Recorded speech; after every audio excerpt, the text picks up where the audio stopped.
Hello everyone, তো আজ সপ্তমী। তো সকালে উঠে দেখলাম আকাশের অবস্থা খুব একটা ভালো নেই। তো মনে হচ্ছে এক্ষুনি বৃষ্টি আসবে।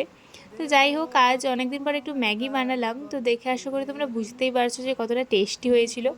তো তারপর আজ যাব মামা বাড়ি। তো পুজো মানে তো আমার মামা বাড়ি যেতেই হবে, এরকম একটা ব্যাপার হয়ে গেছে এখন। এখানে আমার ব্যাগ গোছানো হয়ে গেছে, তো সেটাই তোমাদের দেখাচ্ছিলাম। তো তারপরে মা একটু পায়েস দিয়ে গেল, দেন রেডি হচ্ছিলাম। তো আজকে এই কুর্তিটা পরেছি। তো এই কুর্তিটা আমি নর্মালি কিনেছিলাম, কিন্তু নতুন ছিল বলে এটাই পরে নিয়েছি।